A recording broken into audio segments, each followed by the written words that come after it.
दोस्तों, ये घटना 2014 में घटित हुई, जब केरल की कुछ नर्सेस इराक के तिक्रिक शहर में जॉब करने के लिए जाती हैं और वो वहाँ ISIS के आतंकियों के कब्जे में आ जाती हैं। तो वहाँ उनके साथ क्या हुआ, आइए कहानी में जानते हैं। ये है समीरा, जो एक मुस्लिम फैमिली से बिलोंग करती है। उसकी फैमिली में सिर्फ वो ही कमाने वाली है। उसके पापा कर्ज से डूबे हुए हैं। समीरा एक नर्स है। उसका एक बेटा भी है जो उसके हस्बैंड के साथ रहता है, क्योंकि उसका 4 साल पहले तलाक हो चुका है। आज समीरा इराक जाने के लिए वीजा अप्लाई करने आई है। उसके साथ उसके स्टाफ की कुछ और भी नर्स हैं और वहीं पर शाहिद भी है, जो समीरा के साथ काम करता है। दरअसल शाहिद समीरा को काफी टाइम पहले से पसंद करता है, लेकिन समीरा उसे हद से ज्यादा इग्नोर करती है, क्योंकि इन सब के लिए उसके पास टाइम नहीं है। जब समीरा अपने फॉर्म सबमिट करने जाती है तो एजेंट उसे बताता है कि इन डॉक्यूमेंट्स में आपका एक्सपीरियंस सर्टिफिकेट नहीं है, इसके बिना आप वीजा अप्लाई नहीं कर सकते। वो अपना सर्टिफिकेट ढूंढने लग जाती है और बहुत परेशान हो जाती है। तभी शाहिद उसके पास आकर कहता है कि तुम्हारे पास यूई वाला एक्सपीरियंस सर्टिफिकेट है ना, वो दिखाओ, काम चल जाएगा। उसे इस बारे में याद नहीं था। शाहिद के बताने पर वो अपने बेटे इब्राहिम को कॉल करती है और उससे अपना एक्सपीरियंस सर्टिफिकेट सेंड कराती है। वो अपने पापा को शाहिद के बारे में बताती है कि ये हमारे साथ हॉस्पिटल में काम करता है। वो अपने सर्टिफिकेट की कॉपी निकलवा कर वीजा अप्लाई कर देती है। रात को समीरा की फ्रेंड उसे कहती है कि तुम्हें पता है ना कि शाहिद ने सिर्फ तुम्हारी वजह से अप्लाई किया है, तुम उसे हाँ क्यों नहीं कह देती। समीरा कहती है, इस पूरे ट्रिप में बहुत सारी जिम्मेदारियां हैं, मैं और भार नहीं उठा सकती। तभी उसकी एक फ्रेंड उसे बताती है कि इस हफ्ते भी तुम्हारी नाइट ड्यूटी है। समीरा नाइट ड्यूटी कर कर के तंग आ चुकी थी और वहीं शाहिद समीरा की वजह से अपनी नाइट शिफ्ट करा लेता था। समीरा के घर के हालात बहुत बुरे थे। उसके घर में उसकी माँ, पापा और छोटी बहन थी। घर में एक आदमी आता है। वो उसके पापा से कहता है कि एक तलाकशुदा लड़की को 2 सालों के लिए बाहर भेज रहे हो, समाज क्या कहेगा, ये सब हमारी कौम में नहीं चलता और उसके लिए अपनी जमीन बेचना बिल्कुल सही नहीं है। वो कहता है, चाहते तो हम भी नहीं हैं, लेकिन हमारी परिस्थितियाँ ठीक नहीं हैं और पैसे भी वहाँ अच्छे मिल रहे हैं। समीरा ये सब सुन लेती है, लेकिन वो भी अपने हालात से मजबूर थी। अब उसे पेमेंट भरने के लिए बार बार कॉल भी आने लगी थी। वो कहती है, पहले वीजा दिलाओ, फिर पेमेंट कर देंगे। समीरा अपने बेटे को याद करती है और कहानी फ्लैशबैक पर चली जाती है, जहाँ समीरा अपने पति और बेटे के साथ ससुराल में रह रही है। उसका पति उसे जॉब करने से मना करता है। वो कहती है, मेरे घर के हालात पता है तुम्हें, यदि तुम हर महीने अपनी आधी सैलरी मेरे घर वालों को दे दोगे तो मैं जॉब नहीं करूँगी। लेकिन वो इस बात से साफ इनकार कर देता है। उसके पापा का रोज कॉल आता था कि घर के हालात बुरे हैं, यदि कोई मदद कर सकती हो तो कर दो। लेकिन समीरा अपने हालात से मजबूर थी। इसी वजह से लड़ाई इतनी बढ़ जाती है कि बात तलाक तक पहुंच जाती है। समीरा उससे कहती है कि मैं इब्राहिम को अपने साथ लेकर जाऊंगी, लेकिन उसका पति कहता है कि वो इसी घर में रहेगा, या तो जॉब चुन लो या फिर इब्राहिम को, फैसला तुम्हारे हाथ में है। कहानी प्रेजेंट में आती है। आज इब्राहिम का बर्थडे था। समीरा उसे लेट विश करती है। इब्राहिम कहता है, मम्मी मैं 8 साल का हो गया हूँ, अब मैं आपके पास आ सकता हूँ। समीरा भी उसे अपने पास लाना चाहती है, लेकिन वो उसकी स्टडी का खर्चा और अपने घर का खर्चा मैनेज नहीं कर सकती। इब्राहिम अक्सर छुट्टियों में समीरा के पास आया करता था। तभी एक बच्चे का पिता कहता है कि यहाँ बच्चा रो रहा है और नर्स गायब है। शाहिद उसे समझाते हुए कहता है कि वो बस 5 मिनट के लिए गई है, अभी आ रही है। तभी समीरा वहाँ आकर उस बच्चे को चुप कराने के लिए ले जाती है। वो शाहिद से कहती है कि मेरा कोई इरादा नहीं है कि मैं तुम्हारी सेंटीमेंट से खेलूं, मैं बस चाहती हूँ कि तुम मेरे आसपास घूमना बंद कर दो। वो कहता है, चलो कम से कम तुम मेरे बारे में सोचती तो हो, और मैं तुम्हारे साथ प्यार का नाटक नहीं करना चाहता, मैं तुम्हें अपनी जिंदगी में शामिल करना चाहता हूँ। मुझे पता है कि तुम परेशानी में हो, मैं प्यार करता हूँ तुमसे। और ये कहकर वहाँ से चला जाता है। जब शाहिद घर जाता है तो उसकी अम्मी भी उसे इराक जाने से मना करती है, क्योंकि वो घर में अकेली है। लेकिन वो सिर्फ समीरा के लिए वहाँ जाना चाहता है। और यहाँ समीरा की फ्रेंड आपस में बात कर रही हैं कि वहाँ की सैलरी यहाँ से 4 गुना ज्यादा है, हमें वहाँ अच्छे पैसे मिल जाएंगे और हम अपना सारा कर्जा खत्म कर देंगे। फिर वहीं पर समीरा के पापा आ जाते हैं। वो समीरा से कहते हैं कि उन लोगों ने जमीन गिरवी नहीं रखी। मैंने उन लोगों से बात भी की, लेकिन वो शायद सही कह रहे हैं कि हमारी कौम में औरतें विदेश बाहर अकेले नहीं जाती। बेहतर होगा तुम उस नौकरी के बारे में भूल जाओ। दरअसल उसके साथ जाने वाली नर्सेस में से समीरा अकेली ही एक मुसलमान थी, बाकी सब नॉन मुस्लिम थे। समीरा अपने पापा से कहती है कि क्या मैं यदि शादी कर लूंगी तो फिर मैं इराक जा सकती हूँ, मतलब यदि मैं हस्बैंड के साथ बाहर जाऊँ तो हमारी कौम को कोई दिक्कत नहीं होगी। तो ठीक है फिर। उसी दिन उसकी नाइट ड्यूटी थी। वो शाहिद को बुलाती है। वो उसे कहती है क्या तुम वहाँ जाने से पहले मुझसे शादी कर सकते हो। उसकी बात सुनकर शाहिद हैरान रह गया था, लेकिन खुश भी था। शाहिद को समीरा के तलाक और उसके बेटे के बारे में सब कुछ पता था, लेकिन वो उसे सच में प्यार करता था, इसलिए वो उसे हाँ कर देता है। इस तरह कुछ दिन बाद उन दोनों की शादी हो जाती है।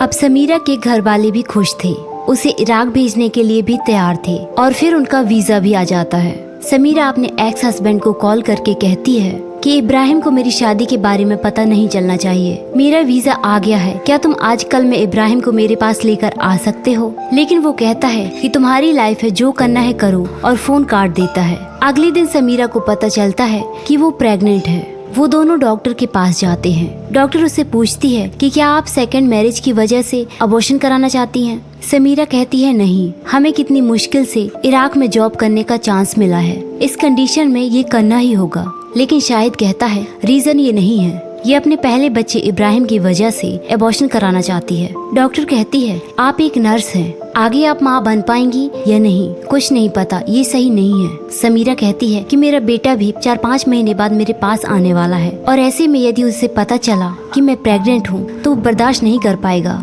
फिर वो लोग घर चले जाते हैं। घर वाले उसकी प्रेगनेंसी की बात सुनकर काफी खुश होते हैं, लेकिन अचानक समीरा वहीं पर गिर जाती है। शाहिद उसे डॉक्टर के पास लेकर जाता है। डॉक्टर उससे कहती है कि तुम्हें पिल्स नहीं लेनी चाहिए थी, वो तो अच्छा हुआ कि बच्चे को कोई नुकसान नहीं पहुंचा। मेरे पास शायद तुमसे पहले आया था, अब तुम्हारे अंदर एक जिंदगी पल रही है, इसलिए तुम्हें पास्ट को भूलना होगा। तुम्हें इस बच्चे को दुनिया में आने देना चाहिए और इसके साथ एक नई जिंदगी की शुरुआत करो। फिर शाहिद भी उसे आकर समझाता है कि इब्राहिम भी हमारा बेटा है और धीरे धीरे वो हमारे आने वाले बच्चे को भी एक्सेप्ट कर लेगा। इस तरह समीरा मान जाती है और कुछ दिन बाद वो लोग इराक चले जाते हैं। उन्हें एयरपोर्ट पर उनका मैनेजर यूसुफ लेने आता है। वो लोग एयरपोर्ट पर देखते हैं कि एक आर्मी एक आदमी को मारते हुए ले जा रहा है। उन्हें थोड़ा अजीब लगा, लेकिन ज्यादा ध्यान ना देते हुए वो अपने मैनेजर के साथ बस में बैठकर चले जाते हैं। उन्हें उनके साथ जाने में एक डर सा महसूस हो रहा था, क्योंकि उनके आगे आगे एक आर्मी की गाड़ी चल रही थी। उनके साथ वाली सौम्या नाम की लड़की कहती है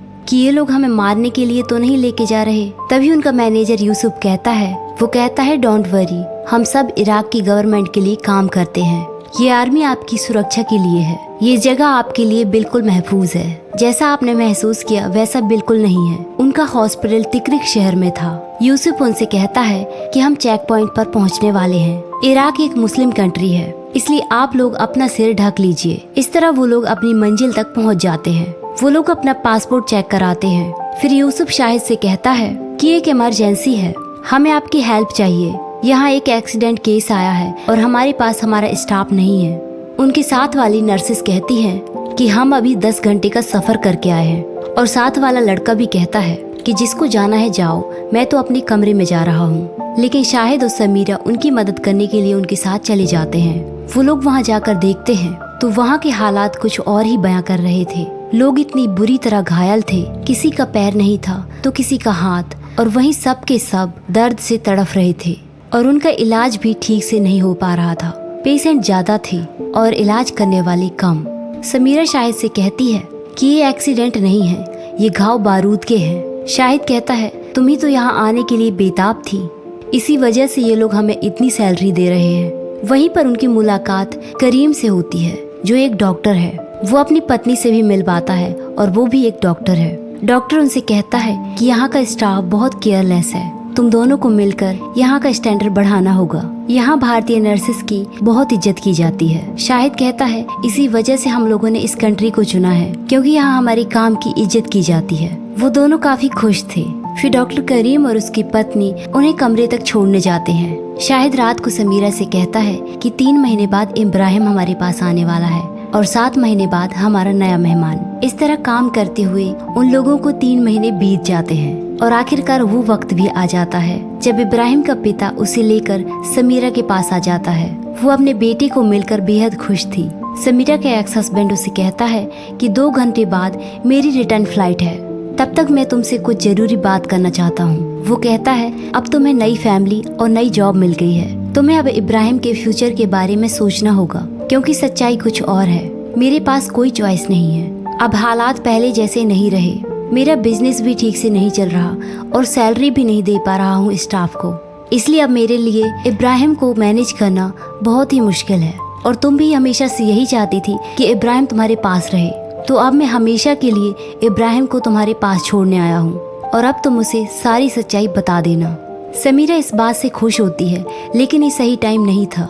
वो आने वाले बच्चे के बारे में सोचकर डर रही थी कि इब्राहिम को इस बारे में पता चला तो पता नहीं वो क्या सोचेगा। वो इब्राहिम को समीरा के पास छोड़कर चला जाता है। बस में जाते हुए वो इब्राहिम को बता देती है कि जब तुम 4 साल के थे तुम्हारे पापा और मैं अलग हो गए थे और अब से तुम मेरे पास ही रहोगे। लेकिन वो शाहिद के बारे में अभी भी उसे कुछ नहीं बताती। जब वो शाहिद से मिलता है तो समीरा उससे कहती है कि ये तुम्हारे अंकल हैं। लेकिन इब्राहिम हर दिन नोट करने लगा था कि शाहिद हमेशा मेरी मम्मी के आसपास क्यों रहता है। कई बार उन दोनों की नजदीकियों को देखकर उसे शक होने लगा था। एक दिन जब शाहिद इब्राहिम को नाश्ता बनाकर देता है तो वो उसे गुस्से से फेंक देता है। वो कहता है ये अंकल हमेशा यहाँ क्यों रहते हैं, मुझे मेरे पापा के पास जाना है। समीरा कहती है तुम्हारे पापा तुम्हें छोड़कर चले गए। वो कहता है ये अंकल की वजह से सब कुछ हुआ है ना, आपने मुझसे झूठ बोला है, आपने ही मेरे पापा को छोड़ा है। इस बात पर समीरा इब्राहिम को थप्पड़ मार देती है। इब्राहिम रोता हुआ वहाँ से भागने लगता है। शाहिद और समीरा भी उसके पीछे भागते हैं,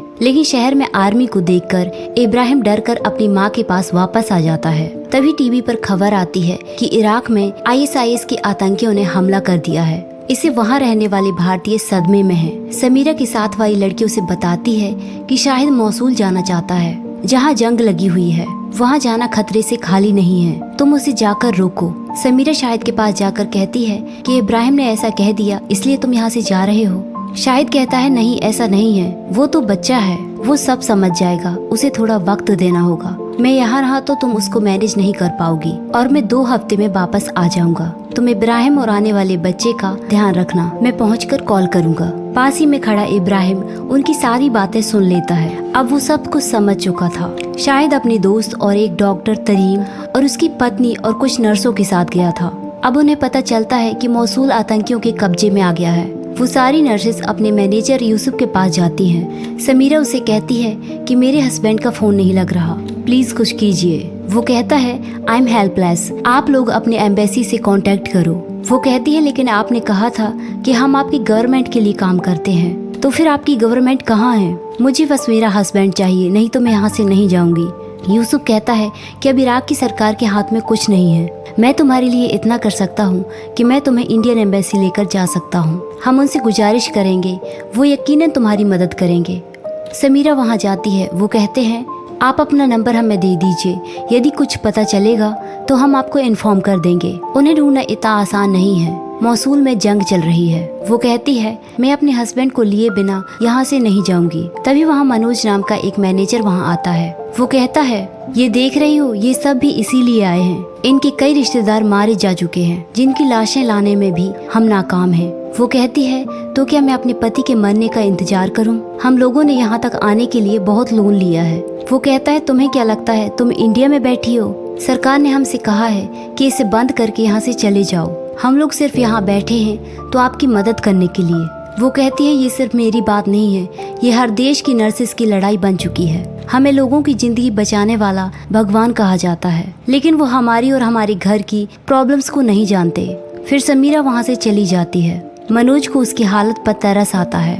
वो अपने मैनेजर यूसुफ से मौसूल जाने को कहती है, लेकिन वो उसे मना कर देता है क्योंकि वहाँ उसकी जान को खतरा है। और यहाँ हम देखते हैं कि शाहिद उसके साथ वाले लोग आतंकियों के कब्जे में हैं। वो आतंकी डॉक्टर करीम से कहता है कि इन लोगों का इलाज करो, हमारे लोग मर रहे हैं। लेकिन डॉक्टर करीम इलाज करने से मना कर देता है। वो कहता है कि मैं इन आतंकियों का इलाज नहीं करूँगा, लोगों को मारना कहीं भी इस्लाम में नहीं लिखा है। वो आतंकी उसकी पत्नी के सामने डॉक्टर करीम के सिर पर गोली मार देता है और वो फिर से पूछने लग जाता है कि तुम में से डॉक्टर कौन है। वो लोग शाहिद की आईडी चेक करते हैं। उन्हें पता चल जाता है कि ये हमारे लोगों का इलाज कर सकता है, लेकिन बाकियों के पास आईडी नहीं थी, इसलिए वो उन सब को गाड़ी में डालकर बंद कर देता है। लेकिन उनके साथ वाला एक लड़का वहाँ से भागने में कामयाब हो जाता है। वो वहाँ से भागकर इंडियन एम्बेसी के कैंप में आ जाता है और वहाँ समीरा यूसुफ के साथ वापस हॉस्पिटल जा रही थी तो कुछ आतंकी उसकी गाड़ी के सामने आ जाते हैं। उन आतंकियों को देखकर यूसुफ भागने लगता है और वो लोग उसे गोली मार देते हैं। फिर वो लोग समीरा की आईडी चेक करते हैं। वो लोग उसे उसके हॉस्पिटल लेकर जाते हैं। हॉस्पिटल के बाहर आर्मी के लोगों की बड़ी ही बेरहमी के साथ हत्या की गई थी और हॉस्पिटल के अंदर लगभग सारे मरीजों को मार दिया गया था। अब तिक्रिक शहर भी उनके कब्जे में था। उस हॉस्पिटल को उन लोगों ने कैंप बना लिया था।